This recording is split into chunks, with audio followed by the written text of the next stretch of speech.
Coucou, je suis trop contente. Je me retrouve ici avec Marc Mathis. Je t'ai rencontré il y a plus que 10 ans en fait. Tu avais Arbolife à Neuchâtel. Et nous sommes ici à un rendez-vous du Healing Heart Festival à Forel, où il y a les tipis. Et on se revoit et on parle un petit peu ensemble. Et je suis tellement inspirée par toi. C'est tellement beau ce qu'il fait. Parce que cet Arbolife est devenu un collectif avec 9 personnes en fait, qui vont dans les organisations. Tu vas dans les organisations, dans les entreprises, etc.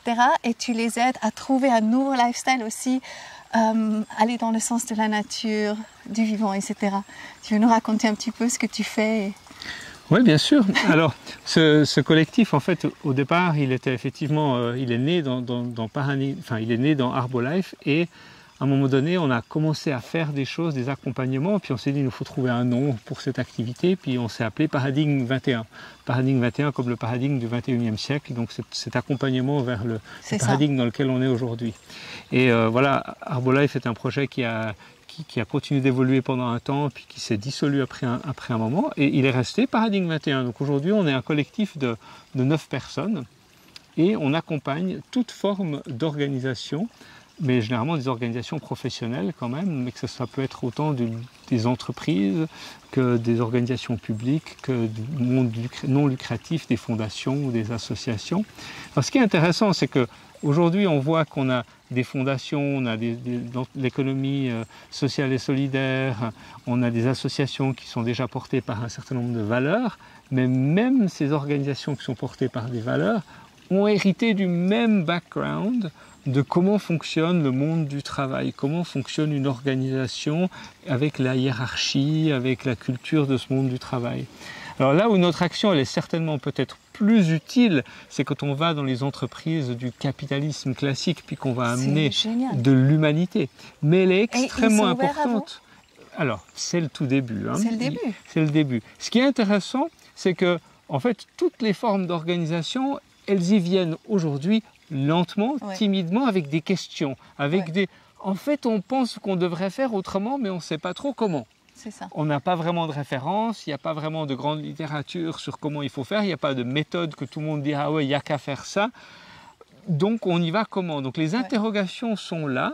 Ouais. Par contre, ce qui manque encore un peu, c'est le courage au niveau des directeurs, des directrices, des instances de management, de se dire on ose la remise en question et souvent ce qui manque pour se lancer dans ce courage, c'est le courage parce que derrière il y a quand même beaucoup de peur. Il y a des peurs de oui mais est-ce que ça va marcher? Est-ce que si ça ne marche pas, est-ce qu'on pourra reprendre le contrôle? Hein, tu vois, c'est super intéressant cette notion de contrôle, alors que c'est justement ce qu'on est invité à lâcher pour le distribuer dans le collectif, mais il y a quand même encore ce besoin de dire mais si ça ne marche pas, il faut quand même que je puisse reprendre le pouvoir et puis corriger ça. Donc tu vois, c'est ça, ces héritages en fait qu'on a aujourd'hui, que tout le monde a.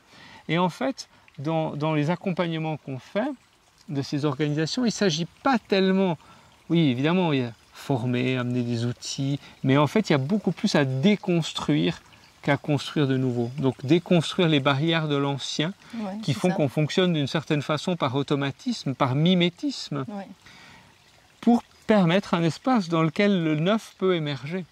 C'est ça.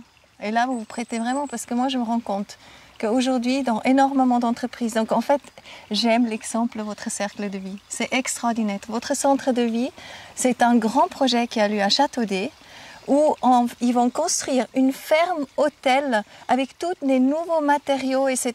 Vraiment, tout est complètement réfléchi. Vraiment, je pense un petit peu à ce que vous êtes en train de faire. C'est un exemple. Et je vois que donc déjà tout le canton, ils sont tous avec votre cercle de vie. Et je vois que là a été créé un pont d'un monde, en fait, quelque part qu'on rêve, vers le monde ancien. Donc le monde ancien, en fait, il comprend ça. Et même tous les corps de métier, en fait, vont à l'intérieur commencer à changer des choses. Parce qu'en fait, ils comprennent, c'est le moment de le faire. Et c'est pour ça, moi, je suis juste passionnée, que j'adore des êtres comme toi, qui font ce travail, parce que c'est tellement nécessaire. Et après, même les employés dans les entreprises, ils vont être beaucoup plus calmes, en fait, sereins, au lieu d'être dans ce truc de citron pressé, non? Parce qu'il y a un équilibre qui se crée, il y a un bien-être. Il y a un équilibre qui se crée, un bien-être qui devient, on va dire, plus possible. Mais maintenant, je dois quand même me faire un petit peu l'avocat du diable aussi. On n'est encore pas 100% là, c'est Oui, ça. parce que tu vois, quand on crée une organisation où finalement les collaborateurs et les collaboratrices ont beaucoup plus d'autonomie, beaucoup plus de pouvoir de décision et des choses comme ça. Oui, des responsabilités, ils prennent des responsabilités. Alors ça c'est génial. Alors, déjà, il n'y a pas tout le monde qui les veut au départ. Ouais. Il y en a qui disent non, moi je suis pas payé pour ça, Ouais. c'est pas mon job, parce que ça c'est la programmation d'avant. C'est ça. Donc bon, On est exécuteur avant. c'est ça. Et Ouais. petit à petit, à mesure que les espaces s'ouvrent vraiment, Ah ouais. que la culture de la confiance s'instaure, que le droit à l'erreur devient quelque chose de vécu, alors peut-être je vais oser prendre une décision, prendre un peu plus de place qu'avant. Donc déjà, il y a toute cette expansion-là. Oui, Ensuite, le danger suivant qui nous guette juste derrière, tu vois, aujourd'hui, on a un grand problème dans les organisations, c'est le désinvestissement, le quiet quitting. Et finalement, ça veut dire quoi, le quiet quitting, c'est des gens qui sont résignés au travail, oui, qui ne oui, sont oui. pas engagés. oui, oui, oui. Qui attendent que le week-end. Voilà, et et qui tout leur centre de vie, leur énergie est sur tout ce qu'ils font à côté. Ouais, Et puis ouais, le travail, c'est une c'est sorte de vide dans lequel ils entrent, ils se forcent à Il y a traverser. beaucoup. Mais ça doit coûter énormément pour leur santé, pour l'énergie vitale, pour le bien-être. Donc aujourd'hui, on a un problème de désengagement. Oui. Le problème qu'on va avoir lorsqu'on crée un contexte favorable pour des personnes à prendre de l'autonomie et du leadership et des responsabilités, on a le problème inverse, on a le risque du surengagement. Ah. Et tu vois, aujourd'hui... Parce que c'est passionnant de ressentir de nouveau, oui, mais se motiver, être engagé. C'est effectivement passionnant, mais attention, les pièges nous guettent, on n'a pas été formé pour s'organiser de façon autonome, déjà dans notre propre organisation de nos tâches. Moi, je le vois en tant qu'entrepreneur maintenant, depuis bientôt 8 ans, je suis en mode complètement solitaire, parce que je n'ai pas quelqu'un à qui je dois rendre des comptes, mais qu'est-ce que c'est difficile de m'organiser au quotidien avec mes priorités, mes to-do list, ma procrastination et mes choses comme ça. C'est important, non ? Un bon agenda. Et c'est pas, même avec des années d'expérience, ça reste difficile. Et donc, où est-ce que je mets la barrière de mon engagement pour quelque chose qui va, en plus, si ça me parle dans les valeurs, si ça me parle dans la forme, si on me donne de l'autonomie et des libertés, je vais vouloir m'investir plus et on a le danger du surengagement. Oui. Donc, c'est-à-dire qu'on doit aussi faire attention, tu vois, si on parle d'équilibre humain, on doit aussi mettre en place une structure avec ses garde-fous. Donc, tu vois, ça veut quand même dire une structure, ça veut quand même des règles, mais on doit quand même dire mais comment est-ce qu'on va faire pour préserver finalement l'équilibre des collaborateurs et des collaboratrices sans finalement les mettre en danger et sans que ce soit une instrumentalisation au service de plus de travail et plus de performance. C'est pas une tabelle que tu peux faire en fait, c'est vraiment cas par cas. Voilà. Ouais. Et je crois que ça, c'est ça, nous, l'expérience qu'on fait. Et ça, tu le fais aussi avec les directeurs, etc. Donc, tu travailles directement avec eux. Qu'est-ce qui est le mieux pour l'entreprise, en fait ? C'est ça. Et aujourd'hui, il y en a qui ont ce courage, d'oser se dire, ok, en fait, il y en a qui disent, bon, on n'a pas le choix. On n'a pas le choix si on veut attirer des jeunes talents, si on veut pouvoir garder des jeunes talents, si on veut pouvoir prospérer dans le temps, on est obligé de changer notre manière de faire et notre structure. Donc il y en a qui réalisent ça sous cette façon-là. Et il y en a d'autres qui sont un peu plus visionnaires, qui ne sont pas encore on n'a pas le choix, mais qui disent je sens bien qu'on est au bout de quelque chose dans notre manière de fonctionner. Oui. Mais je ne sais pas où et comment. Et ces gens-là, c'est intéressant, ils ont l'intuition qu'il y a quelque chose qui devrait pouvoir se faire, mais ils n'ont alors aucune idée de par où le chemin va passer pour eux, ni pour leur organisation. Et souvent, en fait, la direction, c'est les plus grands freins à la transformation, c'est la difficulté qu'auront les dirigeants à faire eux-mêmes un chemin de transformation. Mais ce n'est pas le premier pas. Parce que moi, quand je donne mes cours de yoga, par exemple, et quand j'ai des hommes qui viennent pour la première fois au yoga, mais en fait, c'est presque à tout le temps qu'ils ont des expériences extraordinaires. Parce que jusqu'à là, ils étaient fermés. Et j'imagine quand ils viennent dans un cadre comme toi, qui leur ouvre du coup, en fait, la vision à que c'est possible d'une autre manière, dans un beaucoup plus grand bien-être, en fait, ça fait tilt. Sauf qu'on n'a pas encore trouvé comment faire vivre cette expérience à ces personnes-là. Parce que tu vois, nous, en tant qu'accompagnants, en tant que formateurs, on va accompagner et formater des organisations qui nous mandatent pour le faire. Ouais. Donc en fait, la question, c'est plutôt l'œuf et la poule, qu'est-ce qui doit avoir lieu avant ? Tu vois, pour qu'il puisse y avoir cette prise de conscience, il faut quoi ? Pour qu'il y ait tout d'un coup le courage de se dire « Ah bah tiens, on va faire appel à des gens qui savent accompagner ça ». Mais avant, il faut qu'il se passe un certain nombre de choses. Ouais. Et tu vois, la difficulté que j'ai, c'est que moi, je suis évidemment passionné par ce travail, mais j'ai appris une chose de précieux, c'est qu'en fait, je ne peux pas le vendre. Ouais. C'est impossible C'est un appel. à en aller fait. vendre ça Mais vous à êtes un une appel, entreprise. tu es un appel. C'est extraordinaire. Donc, quand j'ai besoin Oh là de là. clients, je les appelle et ils viennent. C'est ça, hein? J'appelle Ça, c'est un simplement, cadeau. je me déclare comme disponible Ouais. et voilà, j'envoie l'énergie pour dire que maintenant, je pourrais avoir un client ou deux de plus dans mon espace-temps, j'ai cette disponibilité. Et puis généralement, c'est l'histoire de quelques semaines, puis je reçois des emails et des téléphones par je ne sais où et ils arrivent tout seuls. Mais quand je ne me mets pas dans cet état-là, ils ne viennent pas. Hein. Oui, c'est pas c'est comme ça. si ils venaient tout le temps. C'est ça. Ils viennent quand je suis prêt. C'est Ça, c'est génial. super intéressant. C'est génial. C'est- Moi, j'accompagne aussi en coaching maintenant. Et puis, en fait, c'est extraordinaire parce que j'accompagne sur 3 mois. J'ai un programme qui s'appelle Renaissance et je suis très présente en fait. Et quelque part, je pense, dans un programme comme toi, tu l'offres aussi, être très présent, suivant la journée, de qu'est-ce qui se passe, etc., les challenges qui arrivent, être très présent auprès du client, en fait, ça, c'est peut-être la clé. Alors ça, c'est la clé et ça se prend généralement du temps pour arriver à ça parce que cette mise en route, généralement, dans un parcours de transformation, elle est assez lente. Et puis, en fait, au début, on travaille sur beaucoup de choses qui n'ont encore rien à voir avec une structure organisationnelle. Ah oui, Généralement, la première chose qu'on fait, c'est un diagnostic. Et puis, on implique des collaborateurs, des collaboratrices, et on leur dit, OK, et en fait, aujourd'hui, vous percevez votre culture et votre structure comment? Et vous aimeriez que ça évolue vers quoi? oui, Simplement pour ouvrir ce champ, pour dire, mais en fait, en vrai, on aimerait quoi si on s'écoutait vraiment? Ensuite, on met ça en commun, puis on fait sortir des pistes. Puis de là, ça devient leur projet de transformation. c'est magnifique. Plutôt qu'un consultant qui vient de l'extérieur, puis qui leur dit, voilà, moi j'ai la recette, vous n'avez qu'à faire A, B, C, D, Bien E, sûr. F, G, et puis tout ira bien. Et en fait, non, ça Autrement, marche tu jamais dis comme ça. ChatGPT. Voilà.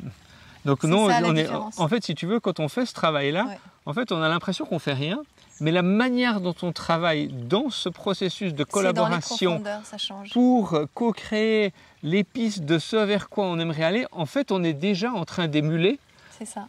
l'état ou le fonctionnement qu'on aura plus tard. Donc on est déjà en train de s'entraîner à faire beaucoup de choses dont on n'a peut-être pas encore trop l'habitude, des choses qui dérangent un petit peu, qui sortent un petit peu de la zone de confort, quand on doit faire une décision par consentement, puis on doit fonctionner Ah, avec la c'est parole génial. qui vient à soi plutôt que prendre la parole.